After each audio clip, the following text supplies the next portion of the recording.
Livro de Gênesis,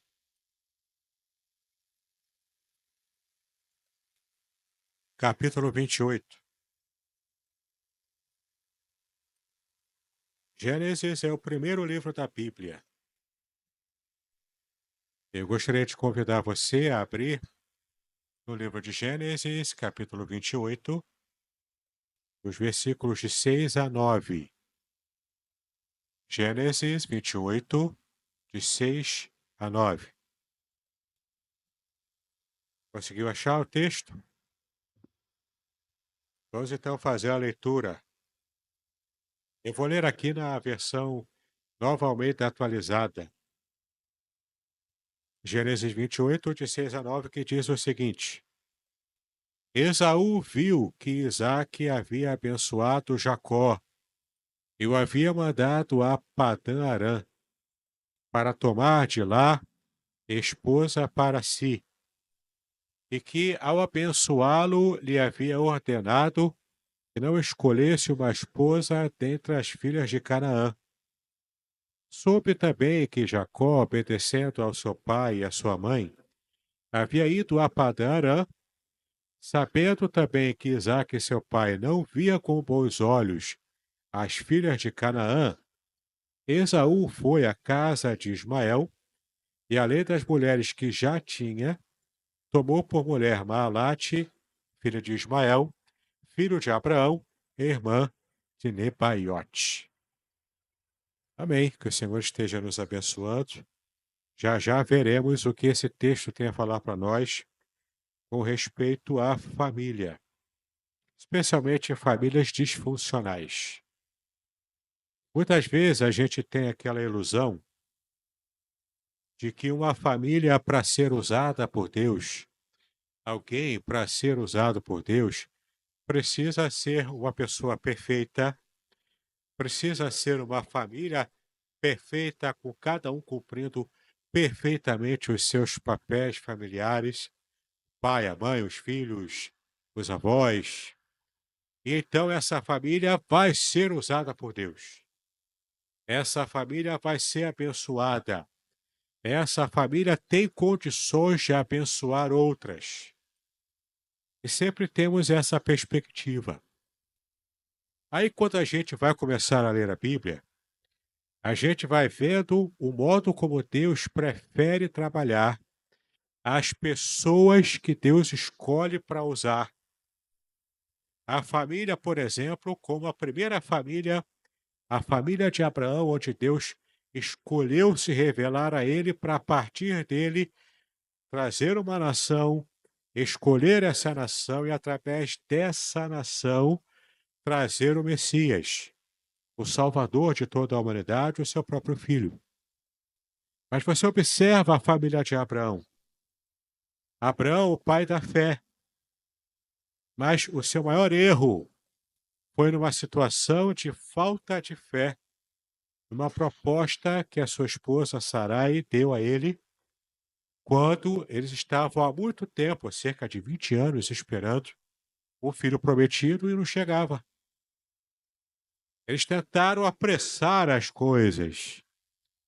E olha a dor de cabeça que isso gerou quando tentaram resolver uma situação de sua vida particular, de sua vida familiar, sem que Deus tenha dado direção. Aí você observa a família de Isaque, já chegando a Jacó e Esaú, os filhos de Isaque. Jacó e Esaú, netos de Abraão, também tiveram as suas rusgas. Isaac também teve, embora ele fosse pacífico, fosse muito tranquilo ao longo da sua vida, ele tinha uma fé tão grande quanto a de Abraão, porque ele aprendeu com o seu pai a exercer a fé. Mas perceba o seguinte: Isaac errou como pai. Rebeca, a esposa que ele tanto amou e amava, também errou como mãe, porque eles dois tinham preferências para um filho e para o outro. Embora fossem gêmeos, Esaú e Jacó eram gêmeos completamente diferentes, tanto na aparência, quanto no caráter, quanto nas emoções, na personalidade. Era um completamente diferente do outro. E você percebe Isaac e Rebeca também tendo as suas escolhas, tendo os seus filhos preferidos. Sim, Jacó era o filho da mamãe Rebeca. E Esaú era o filho do pai, filho de papai, o filho do papai Isaac. E você vê que essa disfuncionalidade, esses erros familiares, também passaram para Jacó e Esaú, porque eles tiveram que lidar, cada um com a sua própria saga pessoal, serem trabalhados por Deus, e um foi de fato trabalhado pelo Senhor e o outro não foi. O outro foi rejeitado por Deus.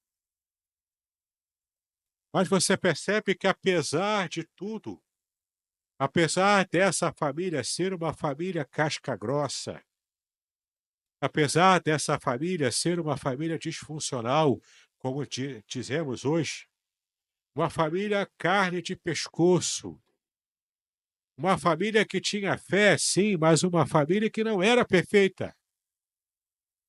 Uma família que tinha lá os seus dramas, que tinha lá as suas rusgas, que tinha lá todas as dificuldades que uma família normal tem.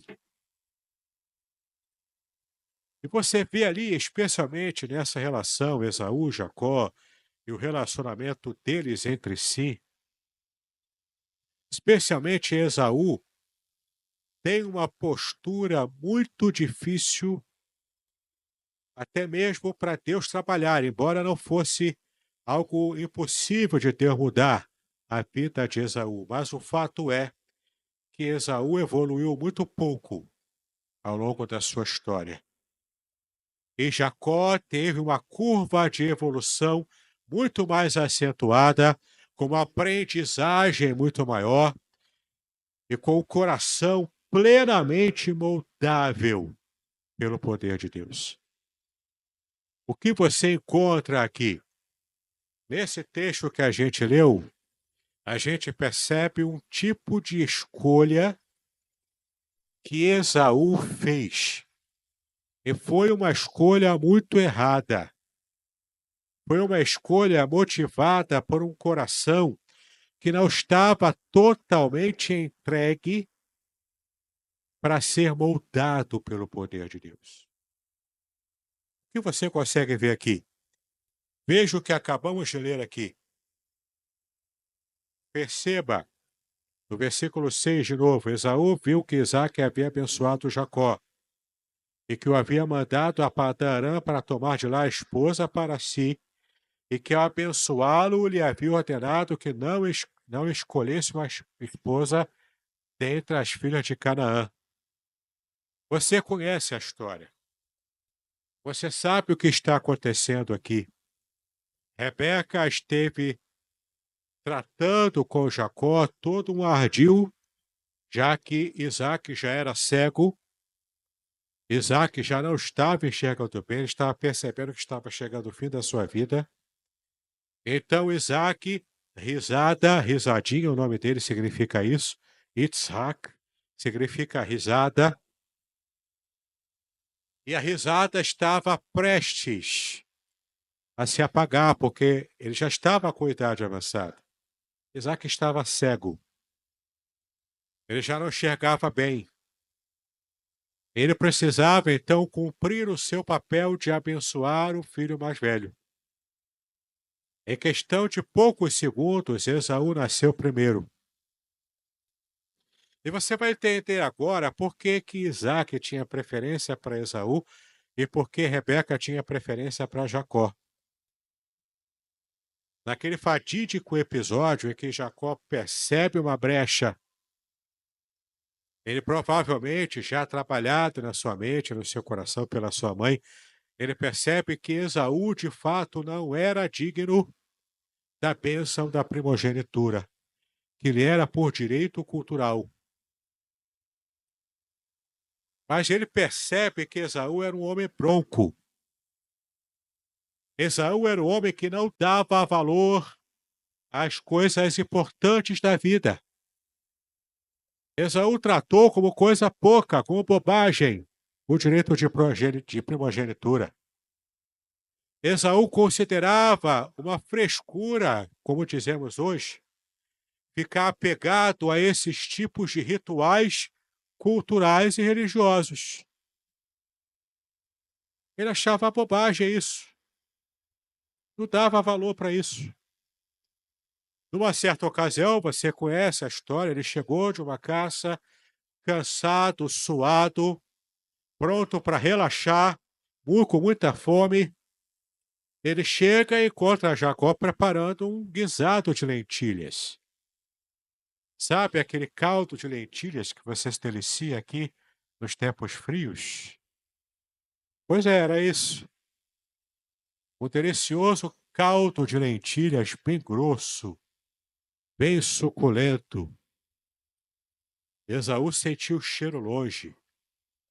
Ele ficou louco com aquilo tudo, pensando apenas no seu estômago. Ele, inclusive, fala uma grosseria enorme ali para Jacó. Quando eu estive analisando ali no texto hebraico, eu percebi. Tem ali, sim, uma grosseria muito grande. O pastor Hidário mesmo já falou sobre esse texto aqui, dando ênfase também a essa parte. Esaú era grosseiro. Era um homem que não tinha bons modos. Era um homem acostumado à violência, acostumado a toda aquela vivência bruta. Jacó era o filho da mamãe, mais inteligente, mais sofisticado. Ele devia ser daquele tipo que pegava a xícara de chá e tomava fazendo o dedinho assim para cima. Era sofisticado, criado a Nutella, criado a leite com pera desde criança, né? Cresceu assim, mais inteligente, mais sensível, mais esperto. Tão esperto que ele percebeu ali a jogada, percebeu ali a oportunidade e fez o negócio. O judeu gosta de fazer negócio, né? E aí, meu irmão, troca aí a sua bênção da primogenitura aqui, ó, pelo caldo aqui quentinho para você. Você pode se esbaldar aqui com esse caldo. E Esaú escolheu isso. Preferiu o caldo do que a bênção da primogenitura. Você começa a perceber quem era Esaú. Isaac, por ser pacífico, por ser tranquilo, um temperamento talvez fleumático ou melancólico, Isaac projetava para Esaú aquela imagem do homem caçador, fortão, peludão, porque Esaú era peludão. Esaú, Esav em hebraico significa peludo.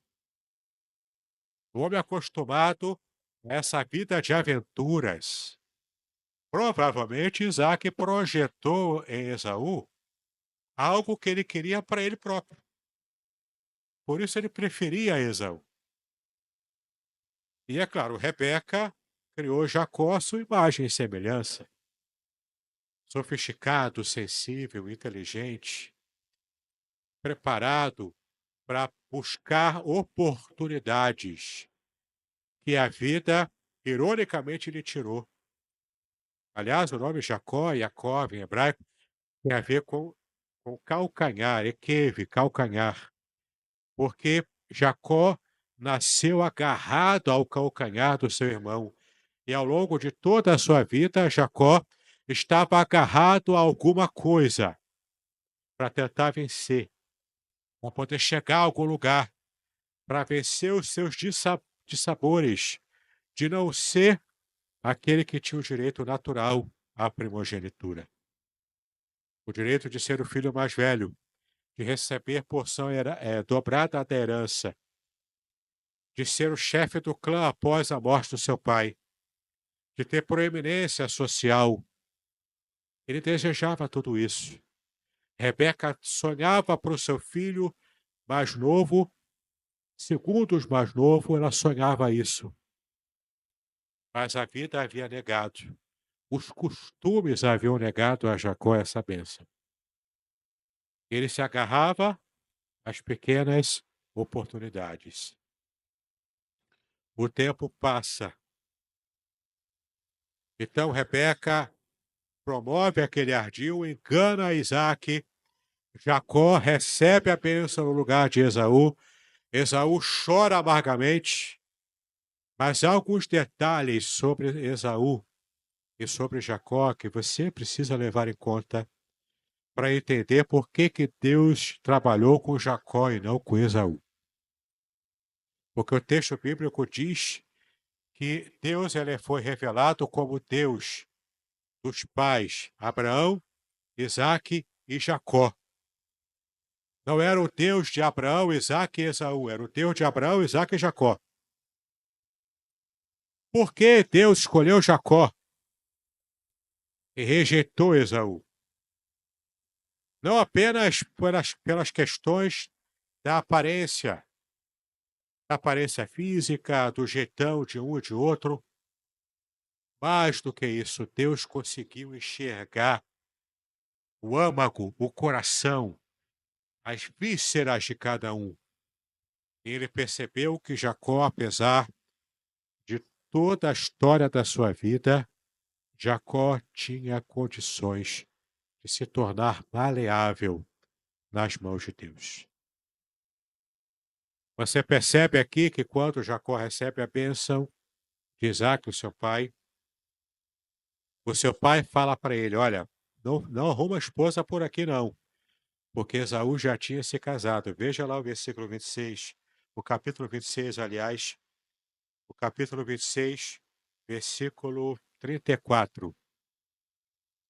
Gênesis 26, 34 diz assim: quando Esaú tinha 40 anos de idade, tomou por esposa Judite, filha de Beri, Eteu, e Basemate, filha de Elon, Eteu. Essas duas se tornaram amargura de espírito para Isaque e para Rebeca. Veja que coisa terrível. Aos 40 anos de idade, Esaú resolveu se casar. Era a mesma idade que Isaque também conheceu Rebeca, com 40 anos, e se casou com ela. Ele tentou imitar a idade em que seu pai havia se casado. Ele sabia que precisava de uma esposa. Ele já arruma duas. Na época era permitido a poligamia.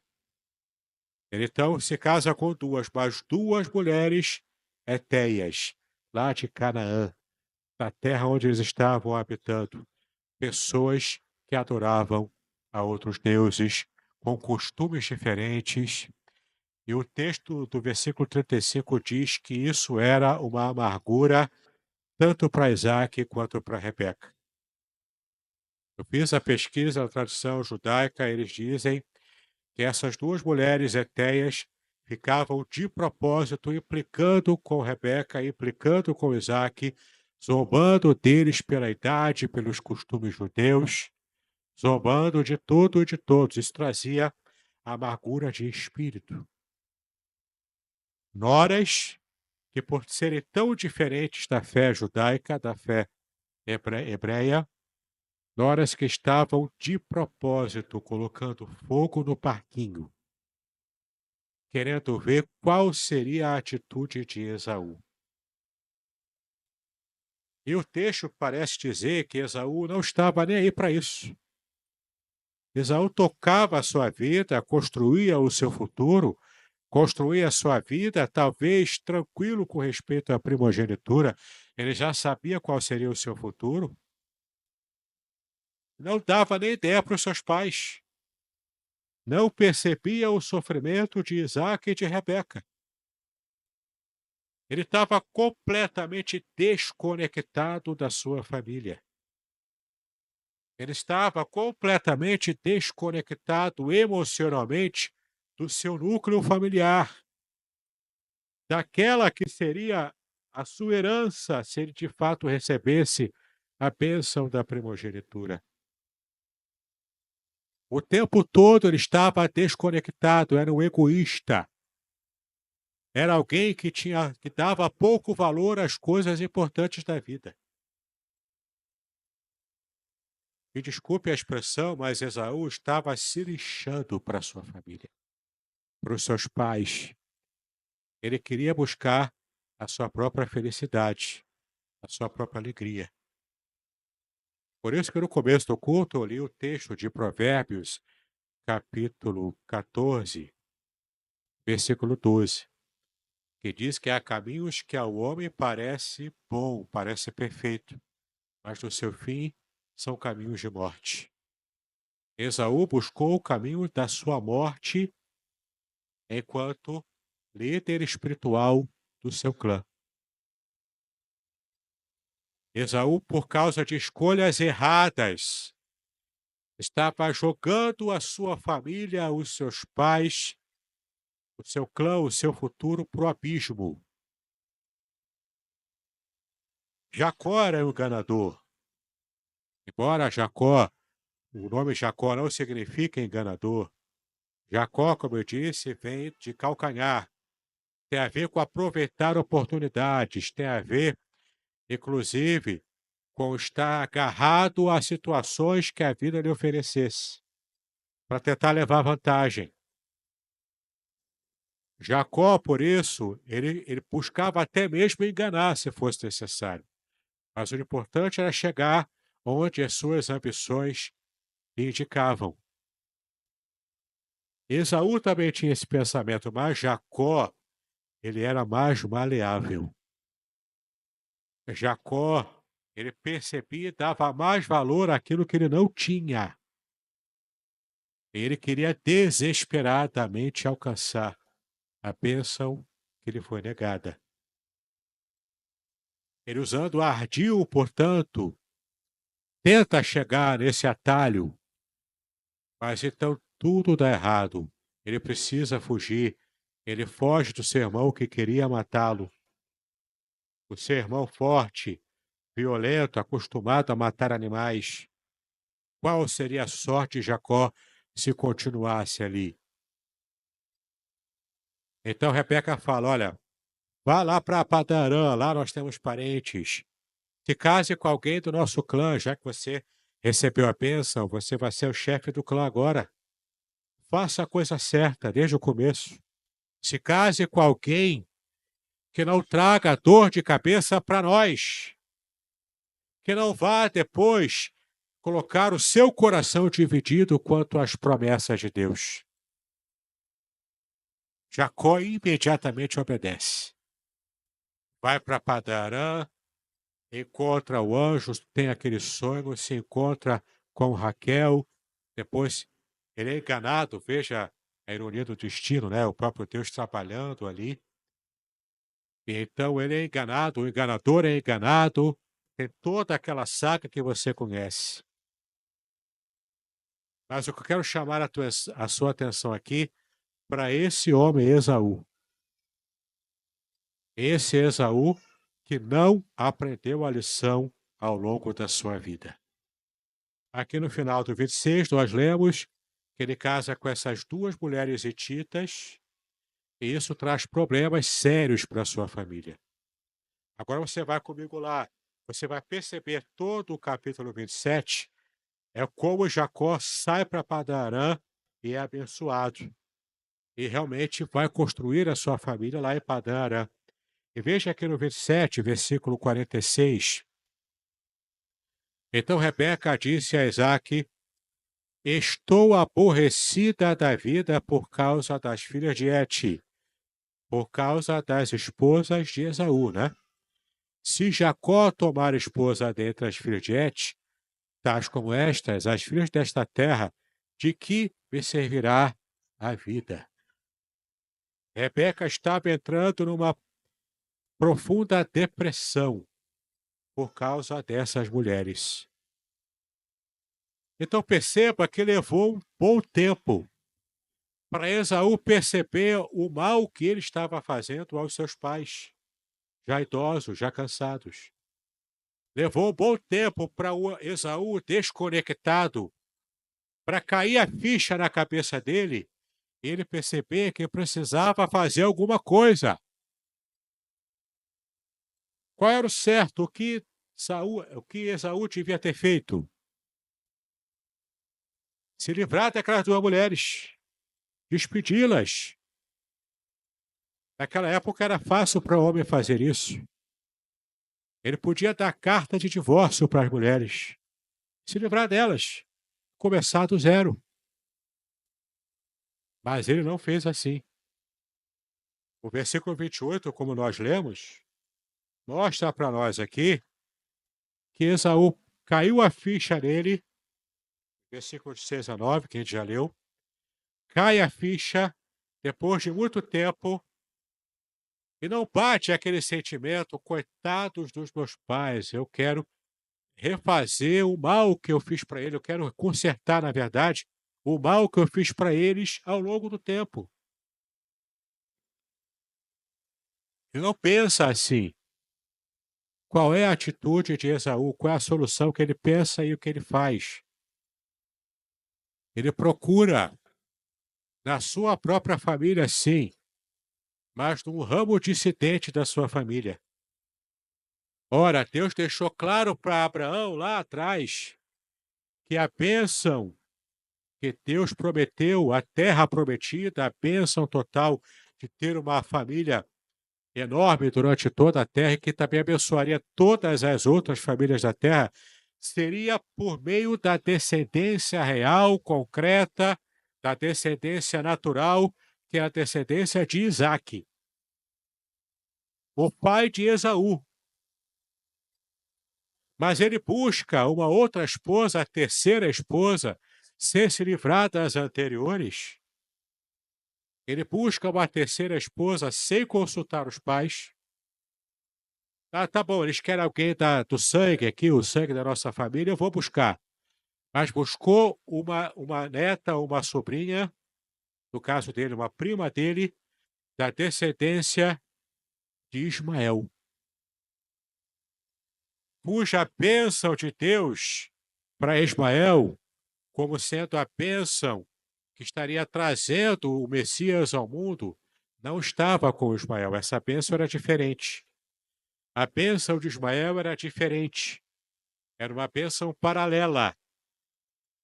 Mas não era a bênção principal que Deus escolheu. Esaú, mesmo nessa hora, tão desconectado que ele estava, numa família tão disfuncional, que Esaú simplesmente procura o caminho das aparências, o caminho mais fácil, tenta tapar o sol com a peneira para ver se consegue alguma bênção um pouquinho maior, já que a bênção maior ele já havia perdido, a bênção da primogenitura. Claro que isso deu errado. Claro que Deus percebeu o seu ardil também. É claro que Deus percebeu que Esaú não seria maleável.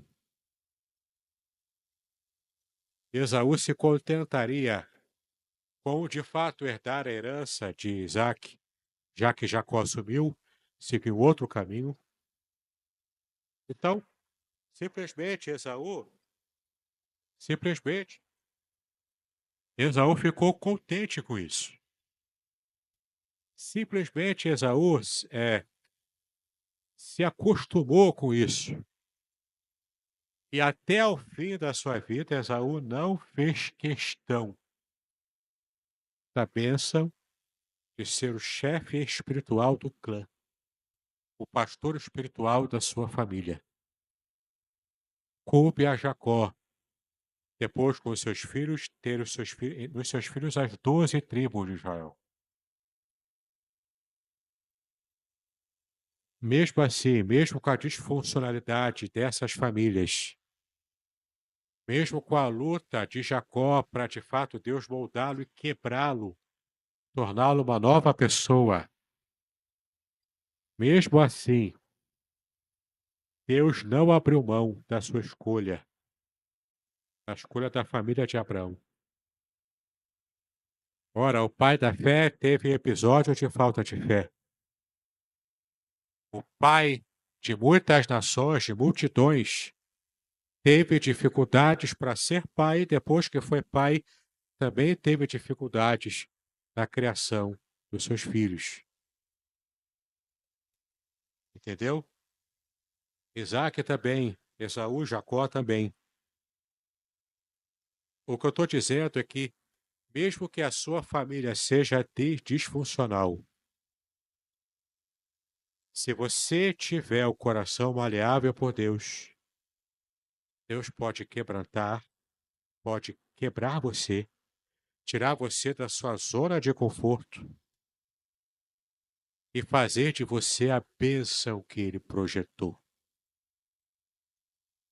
Mesmo que a sua família seja difícil, mesmo que a sua família seja carne de pescoço, difícil de engolir, na verdade, Deus prefere trabalhar com pessoas e com famílias que são difíceis para mostrar o quanto Ele é o Todo-Poderoso e que a glória pertence somente a Ele. Não depende da criação perfeita que você possa ter dado aos seus filhos. Não depende da criação perfeita que você recebeu dos seus pais. Não depende do quanto você é inteligente, do quanto você é esperto, do quanto você é forte, do quanto você é viril, é bonito. Não depende dessas condições humanas. Depende do propósito de Deus Todo-Poderoso em usar você e a sua família para abençoar nações. Quem sabe é da sua família problemática que Deus estará chamando pastores, missionários, pessoas que têm o poder de pregar a palavra e pessoas se converterem, pessoas serem curadas. Quem sabe não é através da sua família disfuncional que te dá dor de cabeça, que te faz chorar pelas madrugadas. Mas não é por aí que Deus vai fazer o milagre e vai plantar na sua casa, na sua família, a semente do milagre que só Ele pode fazer. Jacó não era fácil, mas Deus trabalhou no coração de Jacó, porque ele permaneceu com o coração maleável na presença de Deus. Davi também não era fácil, mas ele foi achado homem segundo o coração de Deus, porque ele foi maleável na presença do Senhor. Você vê Jesus andando aqui na terra chamando os seus discípulos. Nenhum dos discípulos foi fácil. Nenhum dos discípulos era fácil de entender, de trabalhar, de aprender rápido. Todos eles tinham as suas dificuldades. Judas era o único que não foi maleável. Todos os outros foram maleáveis. Na sua família vai ter gente maleável por Deus. Queira Deus que seja você. Na sua família vai ter gente que não vai querer ser maleável. Mas olha a bênção para a sua vida, isso não é empecilho para Deus. Mesmo que na sua família tenha gente que tem um coração de pedra, se você for maleável na presença dele, se você tiver o seu coração ligado com o coração de Deus, ele vai te usar. Ele vai te abençoar. E vai usar a sua família para abençoar outras pessoas, outras famílias também. Esse mês de maio, dedicado ao mês da família. Meu irmão, minha irmã, não desista da família que Deus te deu. Não desista em oração. Não desista da sua mãe, não desista do seu pai, não desista dos seus filhos, não desista da sua esposa, do seu esposo. Não desista de quem Deus deu para você. Porque a sua família é o seu primeiro ministério. E depois de Deus falar com você e usar você para abençoar a sua família, você vai estar pronto, maduro, para inclusive pregar o evangelho para tantas pessoas lá fora que precisam ouvir a palavra através das suas experiências, da sua vida, do seu caráter, espelhando o caráter santo de Deus. Que essa noite você possa encontrar na sua família, por mais difícil que ela seja, uma família que pode sim ser abençoada por Deus e que pode, inclusive, abençoar muitas outras vidas. Que Deus fale ao seu coração, em nome do Senhor Jesus Cristo.